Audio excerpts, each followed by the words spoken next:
This feels like I literally hit record and then slam my hand on the desk. I am the worst podcaster ever. Don't move. All right. All right, welcome to the Lazy Revolver podcast, where we talk about pretty much anything we want. All right. So, Welcome to the Dreadnought podcast. Are we going to keep doing that? It's not called the Dreadnought podcast. All right, fine. Every single podcast you make that joke, and every single podcast I tell you we're not doing that. You're right. It's the Apex podcast. Apex Twin? Apex Twin. Wop, wop, wop, wop, wop. How'd you Wop, like that wop, video? wop. The window licker? Ugh. Don't do that. I don't want to ever have to show people that. Oh, those were some amazing dreams. Amazing wet dreams, right? It was very wet. I will admit that. There was a lot of water in that music video. Apex Twin has really weird music videos in general. I don't think I've seen a single Apex Twin music video that's not really weird. Like in some weird, fucked up way. I think the only other one I've seen is with that really skinny, weird, like, vampire thing. Yeah. I know what you're talking about. I don't remember what that one's called, though. It's like screaming at the old lady. Yeah. So weird. Yeah, he has a, yeah, I think it's a he, has a lot of really weird ones. What if it turns out to be two girls? Why does it have to be two girls? Why can't it 'Cause be they're three twins. What if they're... men? Oh, got you there. I rather think about women. Sexist. All right, so one thing I did have planned to talk about today is our opinions on film school, mainly because and I don't know if the audience knows this, but we just graduated out of Scottsdale. USC? Yeah, I wish. We just graduated out of Scottsdale Community College's film program here in Scottsdale, Arizona. And it's been a long journey, 2 years. Well, I guess longer for you. You did 3 years, didn't you? Yeah, I went through the danger zone. And I came out the other way. Pretty much the same, except, Your I hate the analogies aren't place. making any sense at all.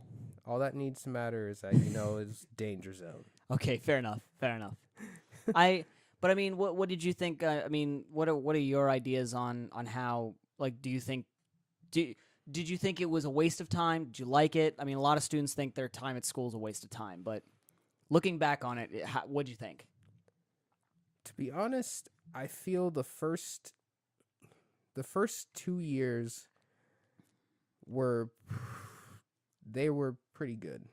Right. Learned a lot, but as soon as I got done with the block, which is pretty much our what do you say? Your short film where you really get your hands dirty. Yeah, the film school boot camp kind of thing. The boot camp. As soon as the boot camp hit its final moments, everything started to drop off, from the learning to just... So like the beginnings of your film school, there was a lot of learning, but yeah, it kind of after then it was a lot off. of recap and animosity. I would have to agree. I feel like, I mean, the animosity just comes from students in general. I don't really think I would blame the film school for it. I will say I think it started off as a very technical school. They taught you how to, this is what aperture does. This is what this does. And as coming out of high school into that was very informative. I mean, I have a father as a photographer, but oddly enough, I never really absorbed a lot of that information. Shut up, Dad! You don't know what you're talking about. But once I started going to film school, I felt like I started to absorb that a little bit more. I was passionate about it. And then later on, after I would say my second year, which would be your last year as well, it was a bit more theory. It was a bit more like, what do you think? What do you think about this or that director or this or that scene? And which is great. I will never say the theory was bad. But it was more so the fact that whole classes were based on theory, and when you base a class on theory, it's like you get a grade on whether or not your opinion is the same as the teacher's opinion, and that's that I felt was kind of weak on the film school side. Well, at least we got some internships which that kind of boosted our experience. But for some others who may not have been as fortunate, they may have hit this point way earlier. Mhm. But for us, we were able to get on that feature, Speak No Evil. Right, which was Rose's feature. Yeah, Rose's feature. Which, And just quick tangent, that got picked up by Lionsgate Studios oh, that's good. for distribution. Yeah, Yeah. pretty cool. Pretty cool. Good for him. I heard that they might be making a second one. Yeah, but it wasn't Speak No Evil. It was like Hear No Evil or one of the other, the monkeys, the Hear No Evil, Speak No Evil, See No Evil. I think he's like going for a thing like that. But Okay. we'll see. I'm sure we'll probably get a call for that. Maybe, hopefully, Yeah, hopefully. fingers crossed. Rose, don't leave me behind. Rose, we love you. But I agree with you on that. It's because it's a thing of there's a lot of people out there that are very anti-film school because the degree won't do you anything. I mean, even coming out of film school, I do realize having this degree, everybody kind of likes to sugarcoat it. Like I got at least 5 different people coming to me saying, "Well, you having a degree at all makes you much more marketable. You'll be able to get a higher job pay and all that thing." And I kind of got to a point where I was like, the objective of it was not really to come out of it with a degree. And I was telling my little brother this. I tell film students that are just going into the program this. I say it's not about getting the degree. The degree is nice. What you got to do is you got to get out there. You got to start making films, making stuff, and use the degree and put that into the stuff you make. But don't make the degree the thing you make, because the degree doesn't. The degree, in truth, doesn't do anything. And if content creation is just what you want to do, then yes, you should get to content creation. But I feel like I would not be anywhere near where I am now without the film school. But that's the thing is, for resumes outside of this like entertainment industry in general, they'll look at degrees and work experience as opposed to film and everything, where they just look at work experience and products that you've put out. Right. So if you're a director, they don't care if you graduated from USC or Community of Austin, Texas, or whatever. Yeah. They just want to know that you can produce a product that they can accept. Right. So in the long run, going to film school, in my opinion, is great as long as you're networking. Very true. As soon as you stop networking, you should leave. Because as soon as you know everybody there, I feel that you should just leave and just start using those connections to start making your stuff. Which, to our knowledge, we already know a person who's gotten pretty successful off of that. And he may be going somewhere with it if he can keep it going. Right. And just, do the constant learning and everything. Because the classroom theory, it's good, but just hands-on is where we learn how to be filmmakers. Right, which is 100%. And my final thing I would say to anyone thinking about going into a film school, and different film schools are different. I mean, I can't compare SCC, a community college, which I will say is the best college, I believe, in Arizona, probably for film, or at least one of the best. So don't let the community college part of the title really discourage the merit of learning. But the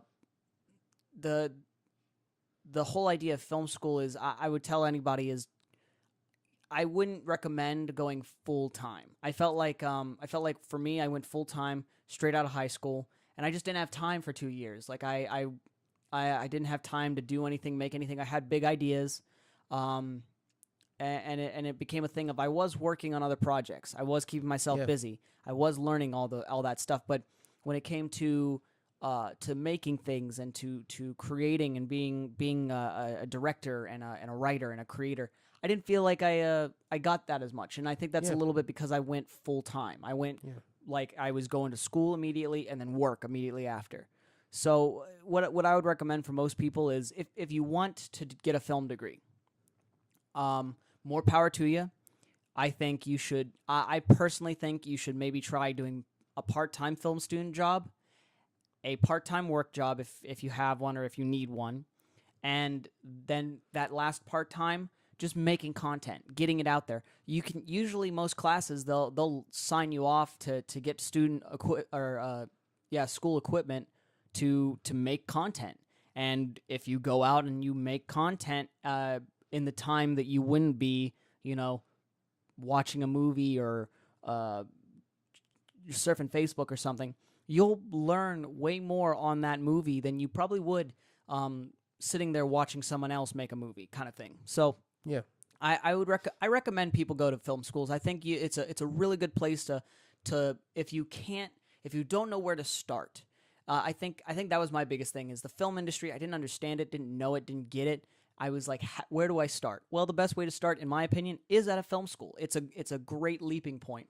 I mean, the only other good starting point would be literally just go on Craigslist and find people who are looking for film. I always, tell people careful of Craigslist because Looking shady things. for some male actors. Yeah, but you can get you can get a good education, a good starting point, and get a good basis on what you need to do, and then take that and make what you want, do what you want, live the dream that you're wanting. Don't wait for the dream. At least that's how I feel. I mean, I don't know if you agree, if you think that it was a waste of your time. I mean, I agree with it. Uh-huh. But to your point, the problem that we have both probably faced is that we went into it with the full time thing because we were focusing on the degree.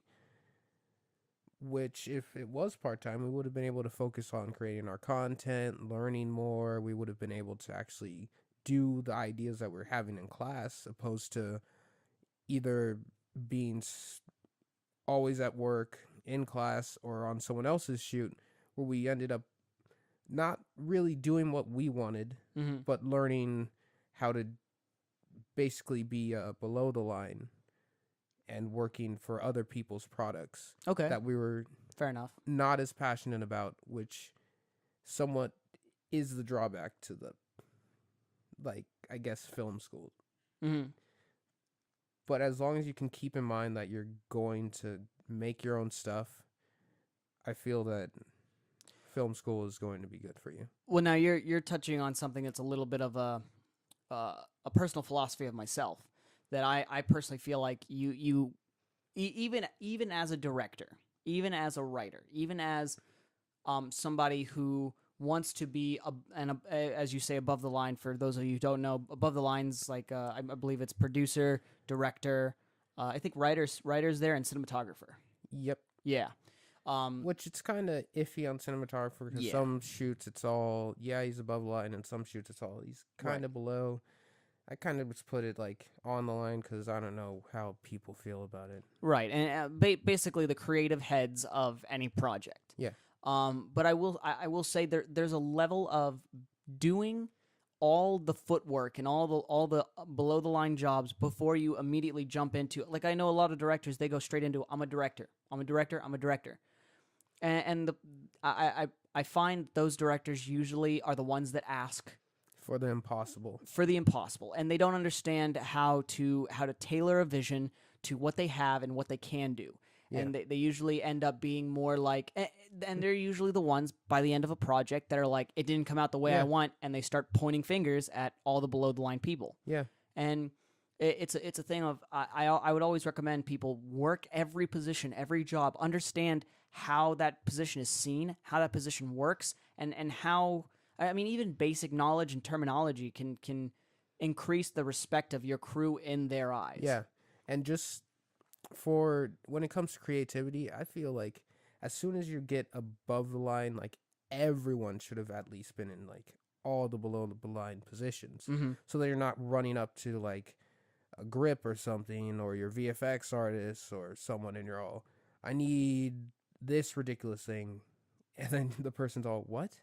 Yeah. If we showed up to the VFX house and we're all, I need a dragon in this right corner, and I need him to be fighting it.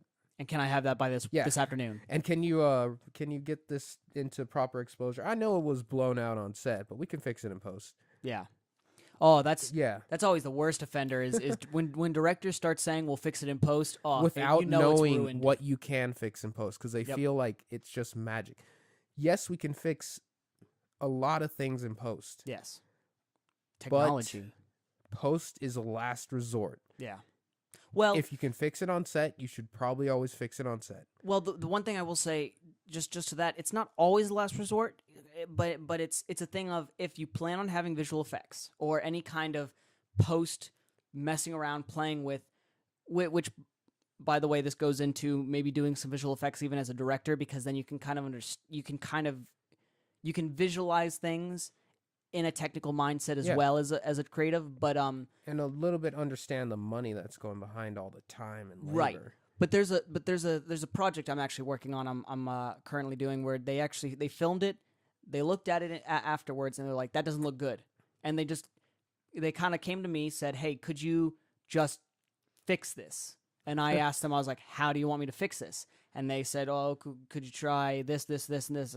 They want some lens flares, they want a logo in the back, which is fine. I can usually get that done. I mean, especially because the stuff that they're wanting is like non-moving shots. They're fairly done, but the problem that I find with that is it's a thing of where the only time they ever plan for visual effects is when it's fixing it.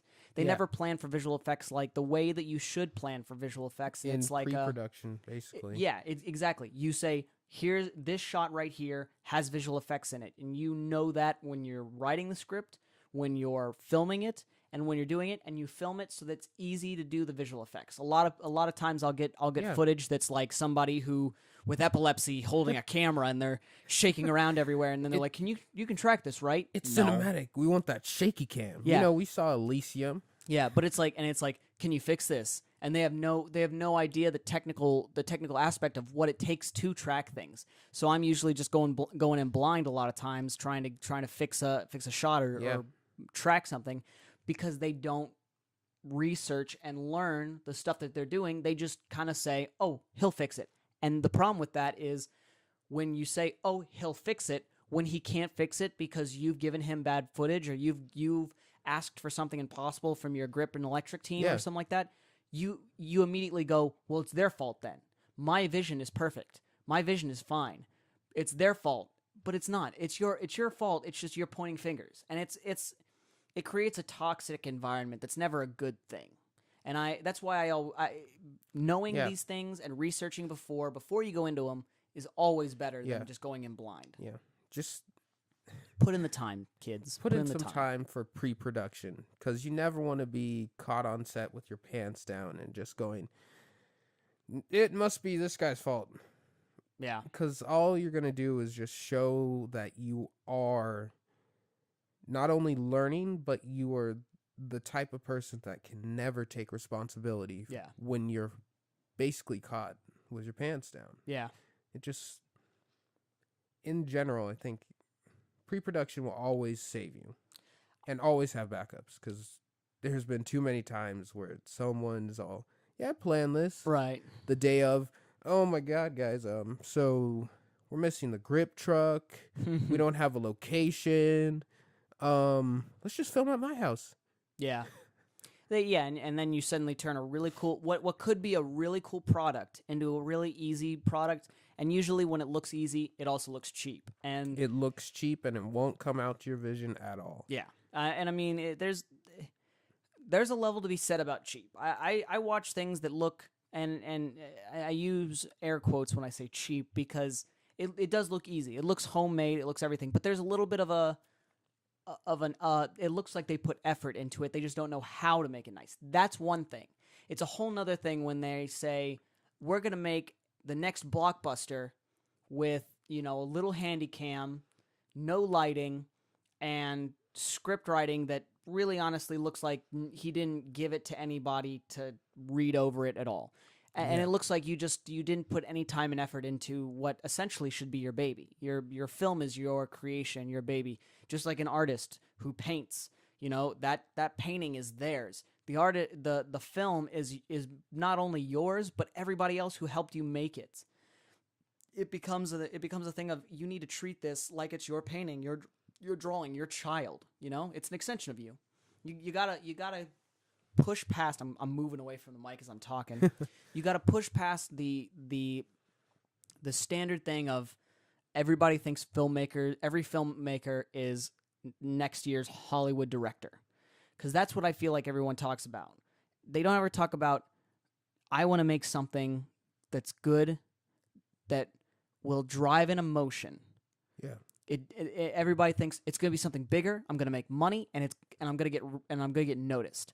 But nobody ever thinks, is the audience going to cry? Is the audience going to laugh? Is your audience going to even care? No, Yeah. I don't hear that often, and it's because there is a little bit of a gap, and that's the one thing film school doesn't teach you, and they should. And they should. There's a great thing that they do say on their part is, don't ever expect it to be your magnum opus, because there is always big words. Jesus, getting So- Latin up in here. Yes, I've studied that in my 3 years at community college, and I'm now fluent. But there's a amazing short on Vimeo called The Gap by Ian, I think.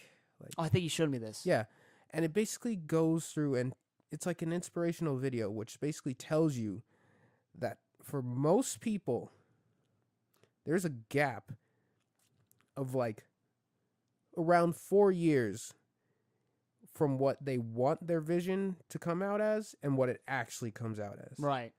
So it's basically from when you're the amateur to when you're the pro, and you actually can get those visions that are in your head of this idea and like actually show it to someone and get the reaction that you want. Right.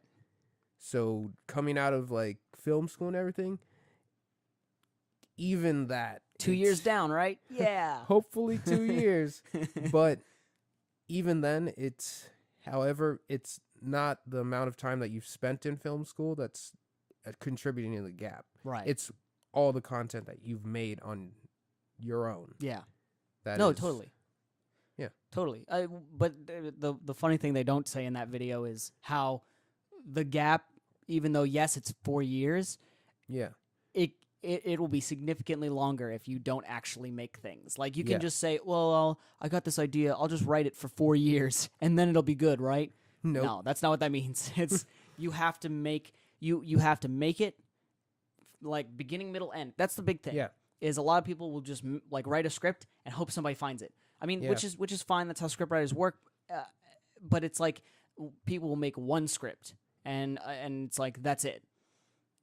If you're a scriptwriter, you got to keep writing scripts. You get better Yeah. at dialogue. You get better at this. You get Yeah. better at that. If you're a filmmaker, if you're a cinematographer, you got to keep filming things. Experiment with lighting. Try different things. Try different lights even. When you're a director, well, obviously a director just needs to keep making movies. That's pretty simple. Yeah. But And don't ever jump into someone else's shoes when you're a director. Just allow someone else to take over, because your part will be over as soon as it's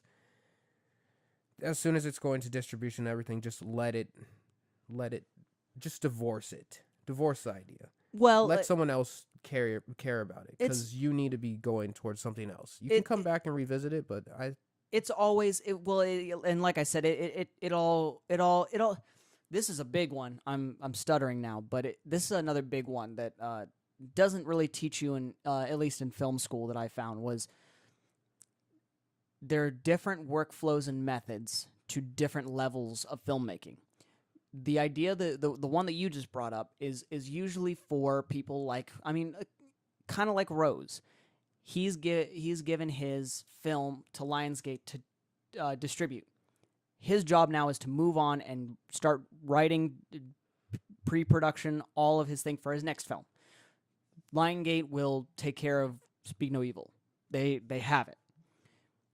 But when it comes to someone like us, we make our films, we support our films, we constantly take our films into consideration when we're thinking of our next films. our film, each film we make is never done and good.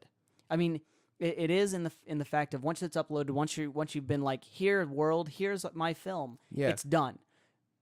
But at the same time, it's that thing of you can never really let go of a child. You can never really let go of something that was a great idea, and whether or not it turned out good or bad, it still wears on you, and it's still a part of you.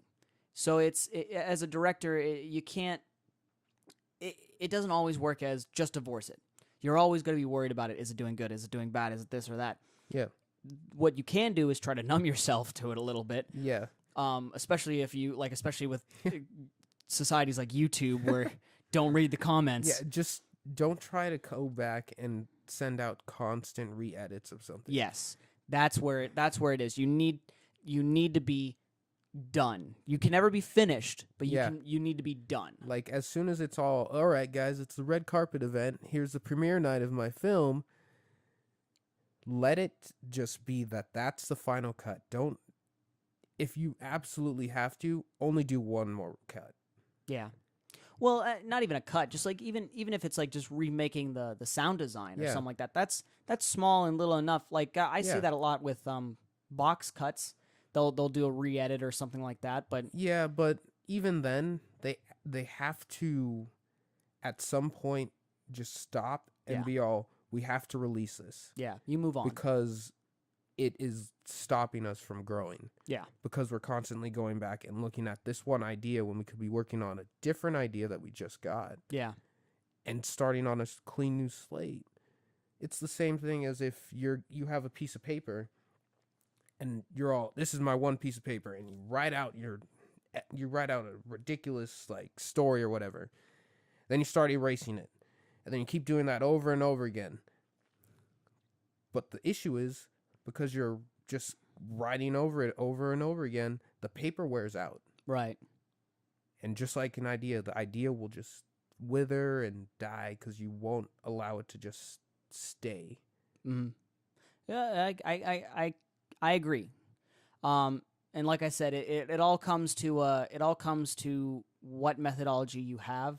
But I definitely agree with you. I think that there's a level of it can be tweaked, and then there's a level of it just needs an overhaul. And if you're like it just needs an overhaul, and you've already put it out, just leave it. Just let it be bad. It's okay. The way you make up for bad films is you make a good one the next time around. That's the best way you do it.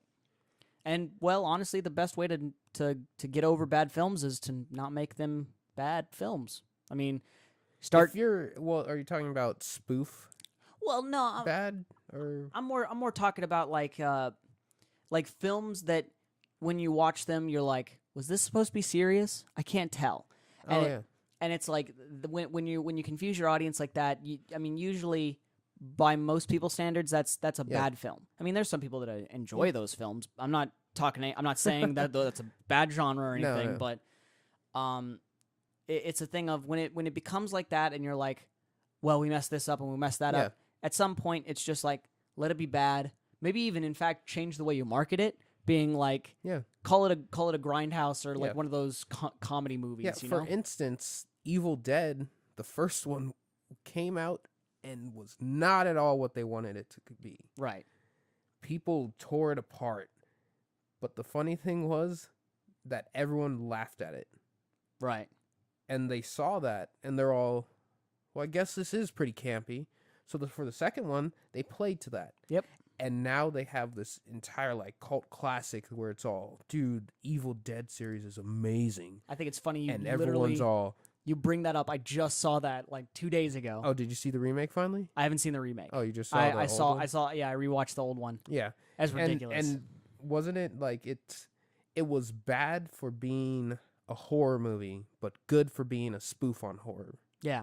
Well, I mean, and even it being a horror movie, it's campy. It's not scary, but at the same time, there's a couple scary moments. A couple good like jump scares, but it's entertaining. Yeah. Nonetheless, I mean, like I said, whether or not you can classify it as one thing, I keep saying like I said. I didn't say that ever. You can classify it as one thing, or you can't. But if it was entertaining, it doesn't really matter. Yeah. you know, if it feels right. Yeah, just where it's for YouTube, it's all don't read the comments.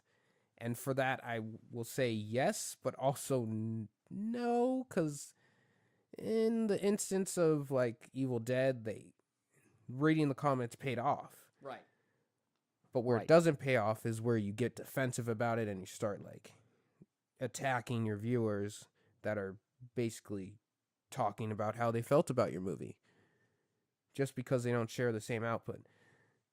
Just always try to learn from everything that you're going to send out. Don't try to just lock down and be all, well, it's the viewer's fault. They didn't see what I was seeing. They should be more like me. Right. And there's a little bit of a ideology to it as well. I mean, I feel like we're kind of just saying be the perfect human being. I am always right. Don't do all those things that everyone else does wrong. But it's like there's also an ideology of make what you like and hope that there's enough people out there like you that'll like it back. It's the same ideology that Rooster Teeth has, and I bring up Rooster Teeth because they were my reason for getting into film. Why I started go to film school and everything was on their thing, their website. They have that their business plan is they want to make things that make them laugh and hope that there's enough people out there that will laugh along with them. And I gotta tell you, that methodology was so right.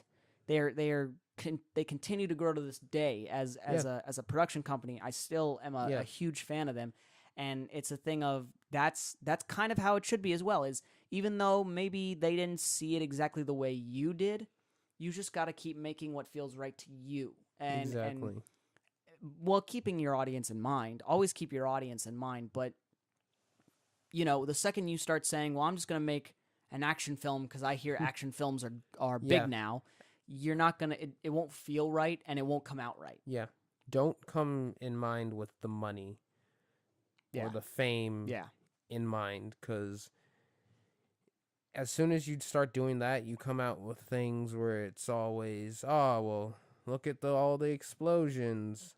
Yeah. Well, then it also starts borderline parody. It becomes a thing of this is a spoof on action films rather than an actual action film. So, but I think we've beaten that subject to death. I don't know if you have any closing comments of that. Not very many. Yeah, actually. I'm glad. I really appreciate everything everyone's done for me at the film school. They will always be a part of my life and a part of my mind, and hopefully we'll be able to get some of our close friends from the film school in on these podcasts. I know we were supposed to have one of them, but because of a change of location, we unfortunately weren't able to contact her. But hopefully we'll be hearing from some people soon, and they'll be helping us with a lot of shorts and other things. Yep. But this is only the beginning. This is only the beginning. But on a different note, I started playing Sleeping Dogs. I know this is like old news now, but it was free on Xbox like 3 months ago, I think, a while ago. Yeah. And I downloaded it, and I haven't gotten to play it till like just now. Did that game do well? I don't know. I feel like it's one of those Square Enix games where they're all, it didn't sell how we wanted it to. Was that really Square Enix? Yeah, I believe it was. I thought it was like Mad Dog or something. No, I think it was Square Enix. We don't have Montreal the handy dandy laptop or something. Yeah, we don't have the handy laptop. Just pull out your phone. I'm looking for it. Don't make it awkward. I love how nobody could tell. Know, guys, I pulled out my phone, but because we've mentioned it. And if I am right, you owe me $50. No. Well, we have to make a bet about this. You're swear too far it's away. fair. I can't shake your hand. I swear it's Square Enix. I'm also could be, terribly wrong. But wow. I feel it was one of those games where they came out and it was all, we wanted like $1 billion and we didn't get it. This game did terrible. But people are all, this game did amazing. It sold like millions. Well, I just looked it up, and it looks like the developers were United Front Games and Square Enix London Studios. So I was were half correct. right. You were correct. Psychic. Yeah, I Call have no clue where I got 1-800. Mad Dogs, but I am awesome. maybe get it's just your- because it was called Dogs. Uh, But no, I'm really loving it. I actually was really surprised. The fighting mechanic is pretty. For some reason, it's just a lot of fun. It's difficult, but not too difficult. so like Batman-esque. Yeah, actually very Batman-esque.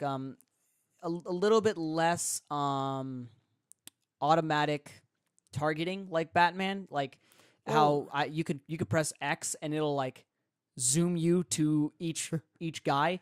I find myself punching the air a lot of times, but Yeah. Well, the yeah, thing it's with similar. well, the thing with Batman, the Arkham series, Mhm. for Arkham series, for the Arkham City, I found out this awesome trick where if you direct him with the analog stick for like moving around, Yeah. and you press square, you can control where he's jumping around. Wow, dude. And welcome to the fucking 21st century. It was awesome. That's like the most basic. And the thing is, mechanic no, in the the trick world. is that you're supposed to always make sure that no one is A, close enough to you to strike, and B, is able to actually be like standing. So what you end up doing is you jump like clearly across like ridiculous amounts, and you're just constantly trying to make sure everyone's down. Yeah. And you never want to press triangle unless you absolutely have to. Because you always want to be in free flow. I press triangle just because I like to watch the animation. But that's the thing. Pressing triangle, you get less on your combo meter, which Right. will mean that you get less to your free flow. So you'll always be slowing yourself down if you're doing triangle. But if you do square, you'll be able to build up your special attacks and all these other like crazy things, and you'll be True. able to move way faster. True. So just for my instance, I'd say just always just jump across the map and always use the normal strike. Well, the problem with that is Sleeping Dogs doesn't have that jumping mechanic. I Like know. I said, if I like turn around, there's no guy to punch. I'll just be punching the air like 4 or 5 times. But it does have Button that masher. and I'm playing on an Xbox, so instead of triangle, it's the Y.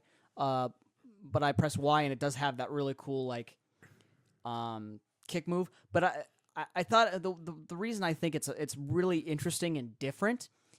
It's an open world game. It's almost like it almost feels like a GTA clone in a way, where it's like the open world is just almost got thrown in there. Like they didn't really develop the open world very well. But Surprise. but the fighting mechanics are really well done, and the animations are actually look like something that a real person would do who knows martial arts, which is really cool. It's very it's like every fighting movie, like Japanese fighting movie you've ever seen, kind of thing. I don't think it's set in Japan, but I'm just saying like those types of fighting movies. It's that kind of action. And the cool thing is because it's set overseas. And this is just a little detail thing that I didn't think about, but every single time I try to get into a car, I get into the car on the left side of the car, and the steering wheel's on the right side. So I always get into the car and have to wait for my guy to get over to the right seat. I always forget that. American. Yeah, but it's driving on the left. It's pretty great, but I don't know. I'm really liking it. I'm not very far through it at all, but I just feel like it was one of those games that I kept getting confused because Sleeping Dogs and Watch Dogs were both like Watch Dogs was just like revving up their Hype train before they Yeah. got delayed. their hype train, I guess, for lack of a better word. Delayed to derez. But like those two games were like seemed to be competing for attention, and I kept getting the two wrong all the time. So I didn't really. This one kind of passed under my radar, and then now that it's free and it came out, I really like it, and I'm thinking about it. I've seen some of the DLC on there. There's a zombie mode. I'm kind of curious about that, but I'll Maybe you'll play do a through the let's game play first. on it. maybe we'll see. Does it have multiplayer? I don't know if it has multiplayer. We might just one screen it. There wasn't nice game I found that was Tales of Zillia. Zillia, yeah. Yeah. That was It's that's like one of the Fox people, isn't it? yeah. I don't know about that. Maybe All I'm I thinking know of a is that different game. it's like a JRPG where Oh no. where it's up Ooh, to like 4 players. that is That's not pretty the same interesting. thing. I haven't heard of that before. I think the thing I'm thinking of is like Tales of Elysia or something. It's on Xbox for free right now. Is that one of but those special games? You know those. It's an indie game, Oh, so I was thinking that it special was one of maybe. those. I thought it was one of those. you insulting the indie crowd, Nate? You don't thought like it them? was. No, I was saying it might have been one of those AO games. The ones that you can never find at the store. Like First world problems. yeah. Oh, I'm so sad. I can't get my video games when I want them. It sucks. Why did they even make that rating if pretty much the only thing that comes out is those ridiculous porn games, which never gets old? Hey, don't smash talk those ridiculous porn games. Dude, Those are my Saturday nights, man. Like it's the same thing as the rating X or NC-17 for movies. Right. If anything gets rated that, you're not gonna get anything. Well, I mean, it's a thing of that's not It's really that's not really the rating system. That's more just publishers and distributors. They've almost put a ban on those in general. Those will still go in circulation, but they're in circulation in places that aren't Hush, hush. aren't mainstream distributors. You're not going to see Uncle what's Joe's basement. You're not going to see them in like a GameStop or even Yeah. X-rated movies. You're not going to see those in a normal Blockbuster. If there are any NC-17 around movies, anymore. you basically have to hunt them down. Yeah. And NC-17 isn't like that. It's not bad. It's just a rating that was. Well, it's bad enough. Yeah, it was just a rating which I don't understand anymore because it's all R. You have to be with a parent, but NC-17, no one else is allowed. What I don't understand. I don't. So you all have to be over 17. Adults only kind of thing. Yeah, but 18. But 18's the gap for R. So then they're all we'll lower it one and then make sure that it's only the people at 17 and over instead of 18 and over. And then they're all we're only gonna have up to R movies. But why? You're hurting my brain right now. Okay, did you see the there was this awesome documentary Explaining on it more Netflix. does not help me. Well, I know what you're talking hopefully about. someone else knows You're talking about about this film's not yet rated, right? Yes. Yeah, I've seen that. That's a great film. Which Great is amazing, and it highlights the fault in the rating system is it feels old and it feels corrupted. Because to be honest, there should only be up to R. It's There random. There should only be up to R, and then you can still have X because people love their porn, and kids shouldn't watch porn.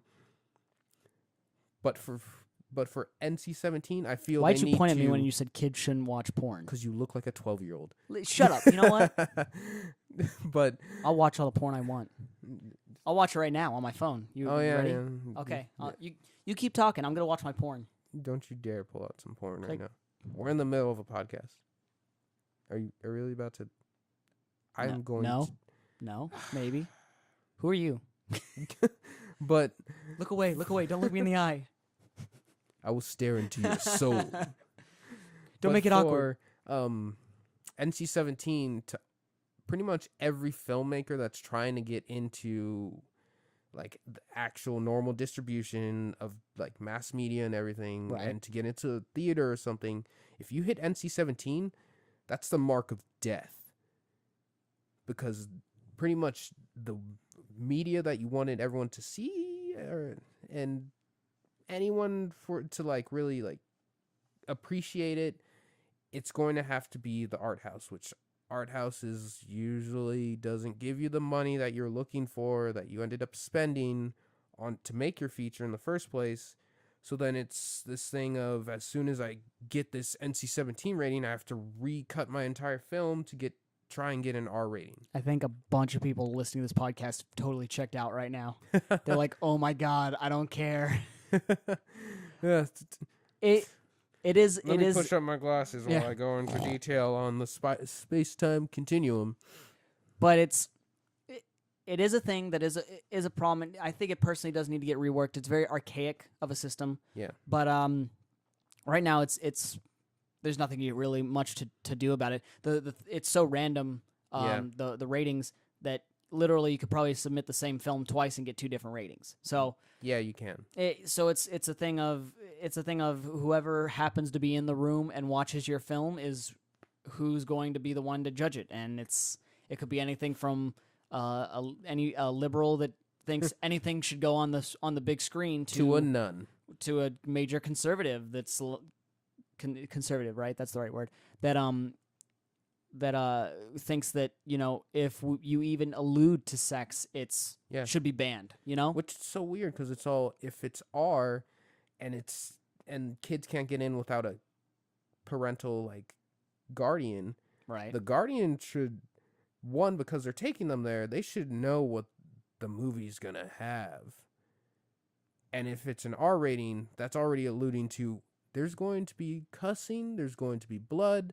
There's going to be stuff where this kid probably it says shouldn't right next watch to it it. what it's for. Yes. What it's rated for. Yeah. Why it's rated that way. Which I hate that everything has to go PG-13 right now. It's really weird. Everyone's Larger scared audience. of. I mean, it's larger audience and everything, but for when I was back in school, I was hyping finally being able to go see an R movie, and now there's barely any R movies. Everything's PG-13 now. Well, and it's kind of weird because it'll be a heavy subject like war, and it's supposed to be gritty and everything, and we're not showing any blood, we're not showing any people cussing, we're not showing anything where that would actually probably happen in real life. If I see my friend get shot and his head flies across the screen, I'm not going to be all, oh, golly gee. Oh, what movies are you going to Jason? see? What movies are you seeing? That's... Do you not see the Disney movies? Those are... What Disney movies are having people's heads blown off? That's a horrifying Disney movie. Dude, if you go back and watch some Disney movies back in the day, they had some heavy topics. Heavy topics, but not heads blowing off. That's graphic violence right there. You're already venturing into R rating right there when you've got decapitation. Well, if we go back to Alice in Wonderland, remember the Red Queen was always talking about taking off people's heads. True, talking about it. They never showed Yelling. somebody's head rolling. They showed a shadow. Did they? When was that? I don't remember that. Or that might have been Notre Dame that showed the shadow of someone getting guillotined. It was one of the Disney movies that was that. I know it was a remember cartoon. What scene you're talking about? I know it was a cartoon. Someone comment. Yeah. So if you know of any Disney decapitations, please comment below. I think it's the reason, and it makes sense why the PG-13 rate, why people would do PG-13 if it's as easy as cutting out some bloody scenes and some cussing, then and you can get a larger base for more people to go see your movie. That just from a business sense makes sense. And think about it like this. Let's say now I release a DVD. A bunch of people liked it. Well, now the DVD comes with an extra R rating. Ooh, everyone's going to buy it for that. You know, all the uncut, unrated versions? Unrated. Yeah. Which the unrated that everyone's going, oh my God, it's going to have that sexy-ass, X-rated scene. 5 seconds of extra footage. Seriously, do you think that a A-list actor is going to literally do a porn scene in a movie? I mean, you can hope, right? Hey, Scarlett Johansson doesn't star in everything, okay? She can star in my movies.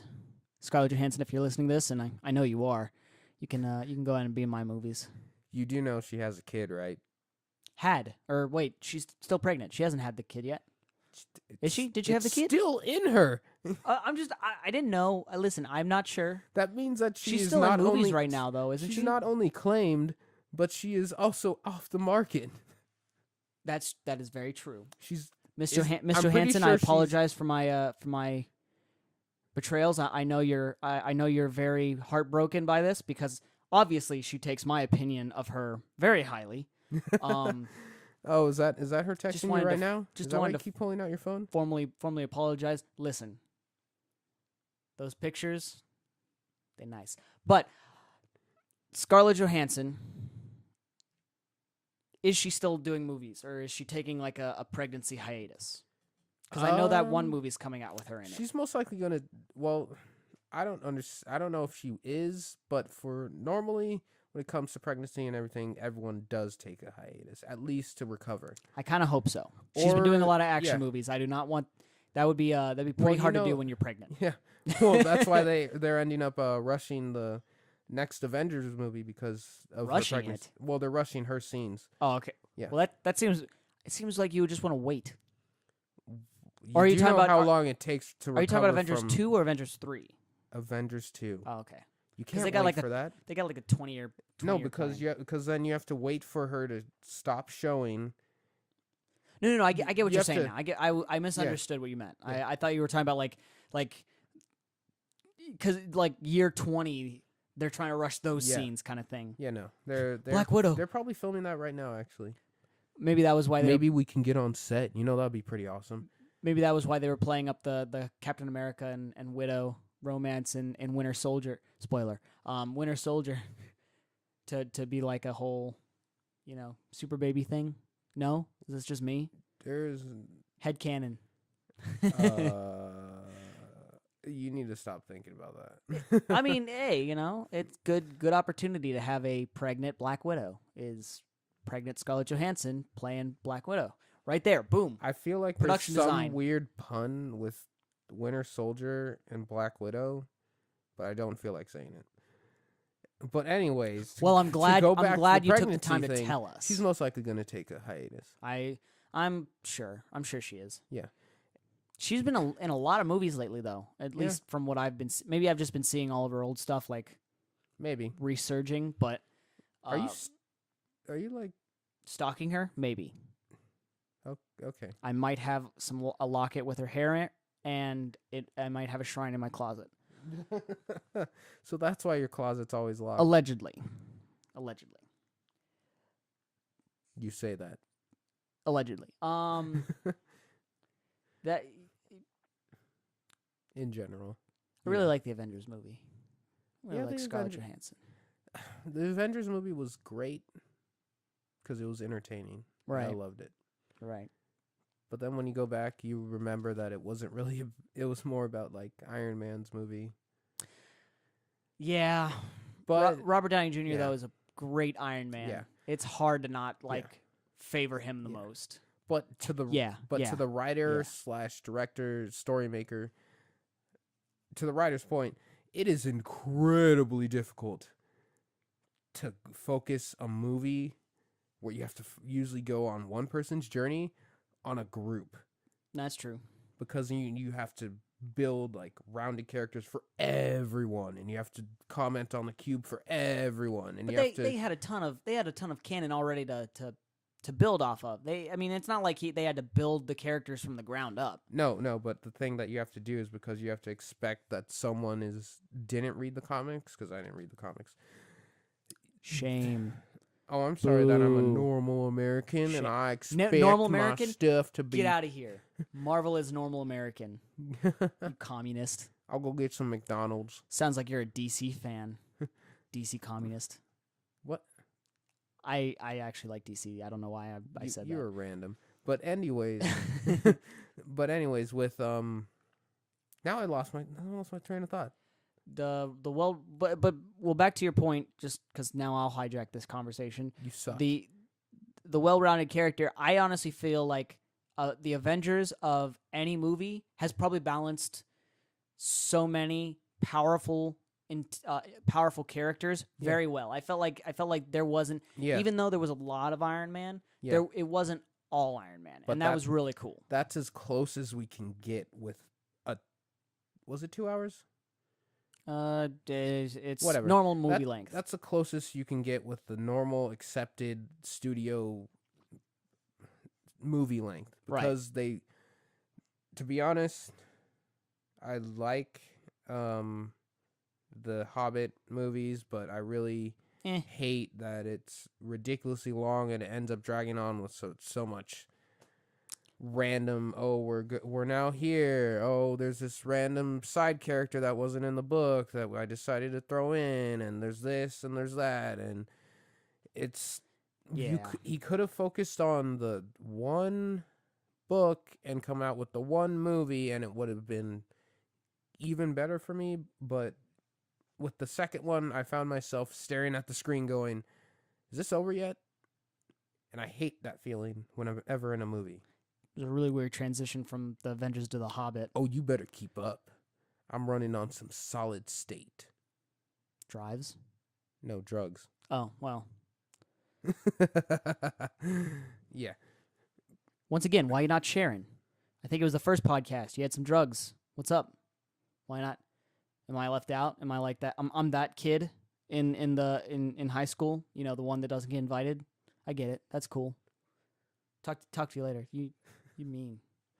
But to my point, you know that. Why doesn't anybody love me? You have someone that loves you. My mother. hand. I mean my mother.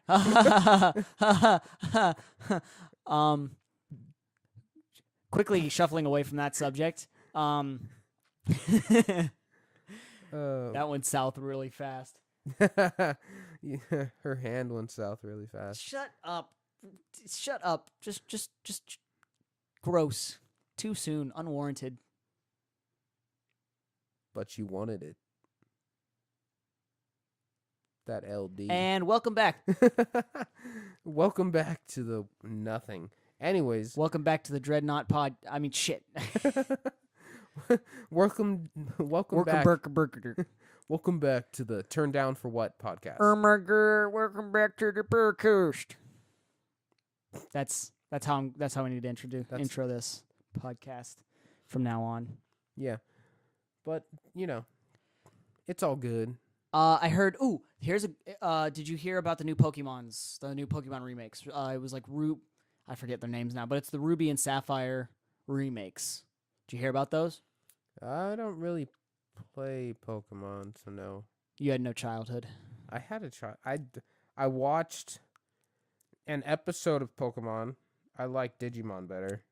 I like Digimon a lot too. I don't know if I liked it better. I think I like Digimon on the same. Well, I don't remember the names of the characters of Digimon though. Which theme song did you like more?